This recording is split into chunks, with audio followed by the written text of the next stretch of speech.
खबरों का lunch box. नमस्कार, आदाब, सत श्री अकाल। रेडियो मणि 9 पर आपका बहुत बहुत स्वागत है। मैं हूं आपके साथ अभिषेक गुप्ता और आप सुन रहे हैं खबरों का लंच बॉक्स। किन राज्यों की महिलाओं के लिए हुआ सम्मान राशि का ऐलान? किन दो बैंकों का हुआ विलय? क्या बढ़ने जा रहे हैं प्याज के भाव? बताएंगे आपको। और इसके अलावा भी होंगी बिजनेस और पर्सनल फाइनेंस से जुड़ी कई और बड़ी खबरें। तो चलिए फटाफट खोलते हैं खबरों का लंच बॉक्स। हिमाचल प्रदेश के मुख्यमंत्री सुखविंदर सिंह सुक्खू ने राज्य की 18 साल से लेकर 60 साल तक की उम्र की बेटियों, बहनों और महिलाओं को अप्रैल 2024 से हर महीने 1500 रुपए की सम्मान धनराशि देने का ऐलान किया है। प्रदेश की करीब 5 लाख बेटियों को ये धनराशि दी जाएगी। इसके साथ ही दिल्ली सरकार ने भी बजट में महिलाओं को हर महीने 1000 रुपए राशि देने की योजना का ऐलान किया है। इससे पहले मध्य प्रदेश, यूपी, कर्नाटक, पंजाब, छत्तीसगढ़, तमिलनाडु में भी महिलाओं को अलग अलग योजनाओं के तहत 1000 रुपए से लेकर 2000 रुपए तक की आर्थिक मदद दी जा रही है। खोलते हैं लंच बॉक्स का अगला डब्बा। मुफ्त बिजली स्कीम के लिए रजिस्ट्रेशन अब शुरू हो गए हैं। इंडिया पोस्ट ने इसे लेकर बयान जारी किया है।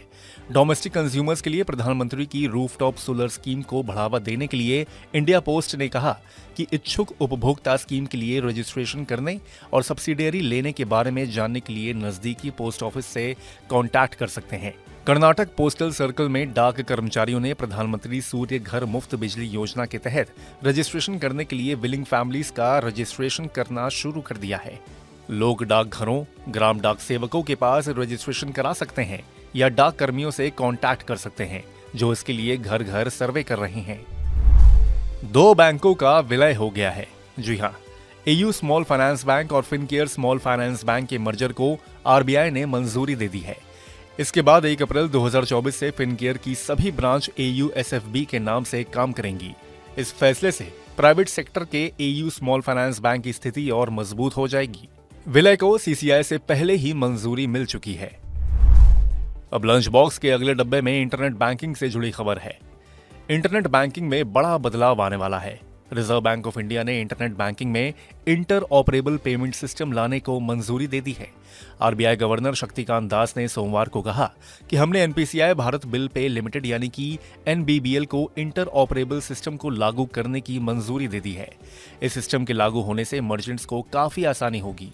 इस सिस्टम के आ जाने से मर्चेंट्स के फंड सेटलमेंट तेजी से किए जा सकेंगे। आरबीआई गवर्नर ने कहा कि फिलहाल पेमेंट एग्रीगेटर्स के जरिए होने वाले बैंकिंग ट्रांजैक्शन इंटर ऑपरेबल नहीं होते हैं। देश में कई पेमेंट एग्रीगेटर, इसलिए हर बैंक को हर पेमेंट एग्रीगेटर के साथ इंटीग्रेट करने में दिक्कत आती है।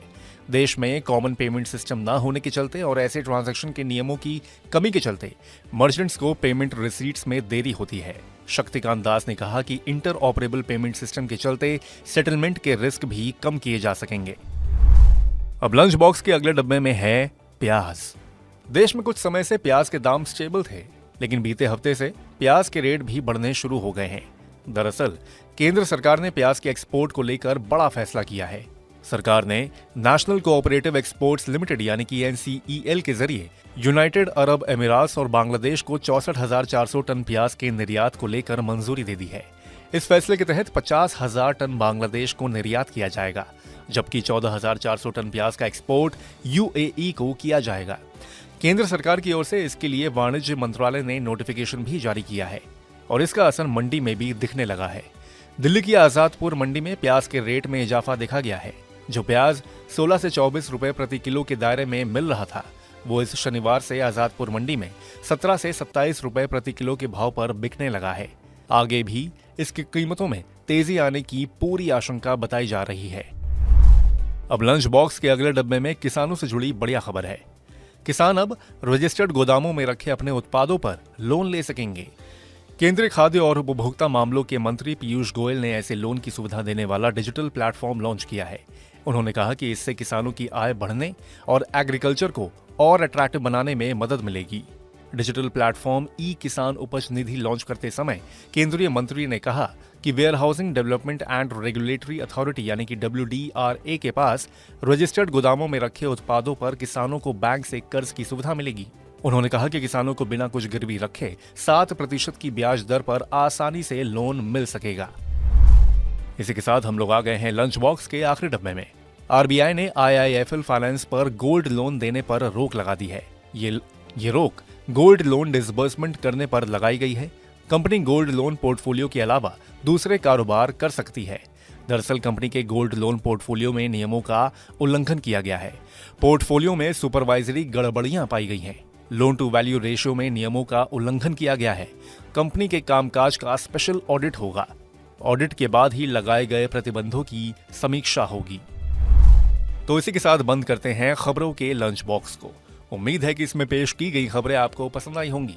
अगर ऐसा है तो हमें कमेंट करके जरूर बताएं। बाकी बिजनेस, पर्सनल फाइनेंस और कॉर्पोरेट जगत से जुड़ी और खबरों के लिए सुनते रहिए रेडियो मनी 9 और डाउनलोड कर लीजिए हमारे मनी 9 ऐप को।